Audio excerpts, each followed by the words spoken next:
Hello. This is my second time trying to make a video while driving. The first was on my very first day, and now I'm several days in because I started this morning from Eureka at like 399 miles away. So I'm like halfway through my drive today. Yesterday and today's drives were so beautiful. So, the backdrop of my video may appear different, which is a really, really funny story. So, I didn't want to say anything sooner, and I couldn't really because my parents have been in Ireland this week, and I didn't want them to worry. And my mom has been like waiting her entire life to go, so I didn't want to ruin this trip for her with this little bit of news. But I drove up from LA to San Francisco on Thursday. And the next morning, when I had to move my car at about 10 a.m., my triangle back window, there was a hole punched through it, and the window was shattered. So, remember that time I packed up my car and filled it with everything that I own? Like, only the essentials? Because let's be real, I donated like half of what I own. There's some, like a couple boxes at my parents' house, and the rest was like perfectly like Tetris puzzle piece fit into my car with the help of friends. So, half of that's gone. Most of my clothes, shirts, tank tops, all of my long sleeve shirts, all of my pants, shorts, and my skirts gone. I had my dresses and my shoes and my like business clothes in the trunk so I could still go to that student leadership conference and look like a normal person. But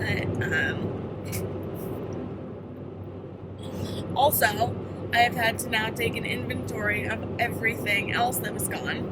So there was like a giant box of like bathroom stuff, shampoo, all of my makeup mirror that my mother gave me. And inside that box was a sunflower box. And if you couldn't tell already by how important sunflowers are to me, because I think you can see one right back there. It was the like super special box of like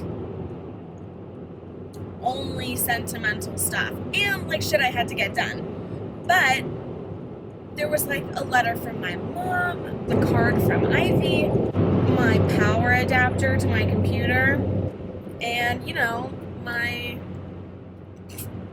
passport. Just in case I wanted to go to Canada, I brought my passport, which is not going to be happening anytime soon because that was stolen. Along with all of my scarves, and I have like 20 gloves, hats. Oh, and they also took a kitchen bag with like my blender, coffee, medicine, vitamins, allergy medicine, dry food, tumblers, water bottle, mugs, and Tupperware. Because here I was trying to be responsible and like planning ahead. Obviously, like there's nothing anyone could do, and I'm not going to see any of that stuff ever again. I very quickly started telling myself, like, stuff is stuff, and I can replace it, and I don't have clothes, but, you know, what are you gonna do? I was pretty worried about the social security number on my passport and my address, so as soon as I got to the conference and after I spoke and did the whole icebreaker session, one of the other advisors who had his identity stolen told me all the precautions to take. So it's just been such a hassle with that. And then, of course, I don't have anything to wear that's not like a dress or like a blazer. Oh my god, my two favorite sweaters were taken too. Okay, stuff is stuff. And anyway, I put up a Craigslist ad in San Francisco that basically read, and I was doing this while crying and I was really upset. So it basically said, whoever broke into my car and stole half my shit, keep it. I don't care. Just please turn in the sunflower box, because it's the only thing with like all the sentimental stuff, and like I really want that box. So no one has yet responded to my ad on Craigslist. Not that thieves are going to be scouring Craigslist to see if people want back what they stole. I even said I would pay for it, but you know, no one replied, and I don't think they're gonna turn it in.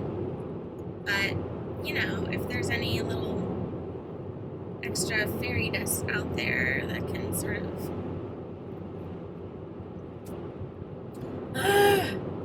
so what a mess. And then I spoke at the conference, which I'll elaborate on at another time, but it was awesome, totally incredible. The kids were awesome. They're not kids, they're college students, they're adults.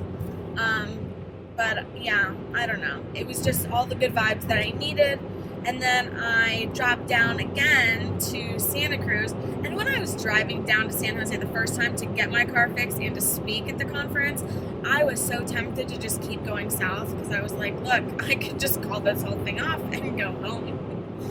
And the idea of home sounded really good. But Ivy was a huge support that whole day, and so that was nice.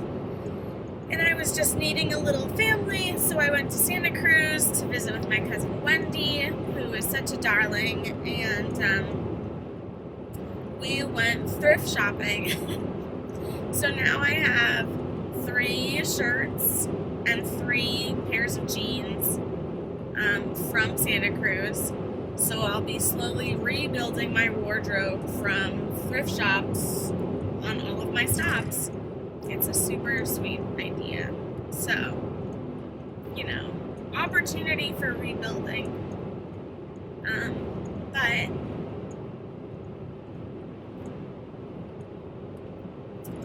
yeah, it didn't feel like a good way to start this whole adventure. But I've also told myself that this is just like the transition time. I haven't started yet, because I will not let that defeat me. And I'm almost in Portland, and we'll actually start the real work soon.